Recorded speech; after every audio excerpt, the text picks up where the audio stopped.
Hello again, it's your internet dad offering common sense and life lessons that I shared with my own son.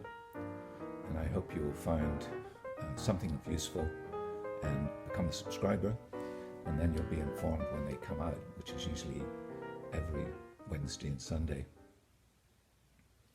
Now, the title of today's talk is sort of provocative. It's "You're Fired: The Right Way and the Wrong Way of Terminating an Employee." Now, you're not likely to be in the position of managing others for quite a few years yet. So think of this talk as how you would handle employees in the future. But it would also apply as a useful guide, if you yourself are asked to leave, as to what you should expect. Now, no one except crazy people enjoy terminating employees, but there are times when it's necessary, and I want to show you how it should be done with the minimum of fuss and the maximum of respect for the person being terminated. Now, I'm not talking about someone who's being terminated for dishonesty. That meeting should be witnessed by someone else. It should be brief, and the dishonest employee should be escorted out of the building immediately. You'll be more commonly terminating someone for underperformance. And this can be tough on the employee because it's much easier when it's the result of downsizing or the sale of the company, when a lot of other employees were suffering the same fate. A single employee is being terminated for cause.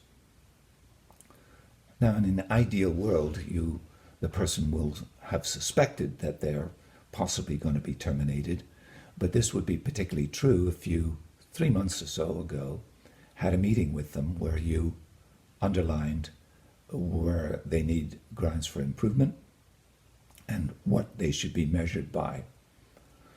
This should be in written form, but something that I found useful was to not send it on to HR immediately if I could avoid it. But this would be only where you believe the employee is going to react positively to a scare and will dramatically improve. If that happens in the course of the second interview, you'll be able to tell them that the letter will be destroyed. Now, whenever I had to terminate an employee, I always put on my coat to demonstrate the respect I have for the individuals. And you should do it too. This is nothing casual about termination. If in the course of the termination, generally everything goes well, the two of you should agree on a story. They didn't like the industry, they don't like the commute, they have other plans, they're moving to another part of the country. This is the story for that person to share with other employees in the firm. You agree to it, and that's all you need to do. I would advise, however, that that story is just for fellow employees, and if you get a call later from a possible future employer, just tell them that it's company policy just to give out dates of employment and titles. It's a lot safer in a litigious world. Now, if the meeting goes badly, remember you have a duty to the other employees of the firm that it survive and thrive, and you can't expect them to carry water for non-performing colleagues. If the meeting goes badly, do remind them that two can play at a game if they were to post unfavorable comments on Glassdoor or some other website. If it begins to go unpleasant, make sure that there's another person in the room so that there's a witness to it.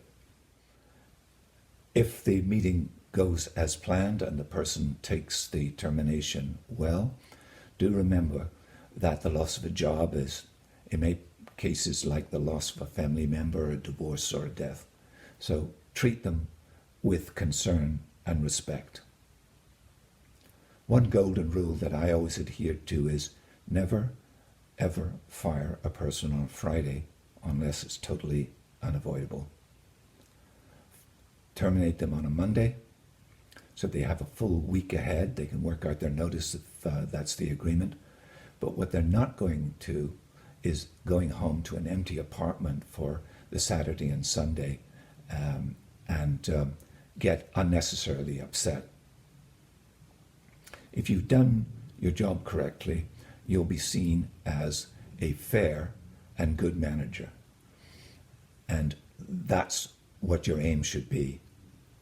Your hope is that the severed employee will now find another job soon that's more suitable to their talents. So there it is. You're not going to be a manager soon, but watch how it's done. And sometimes you'll see it done badly, but you'll know how to do it well when your time comes. Till then, goodbye.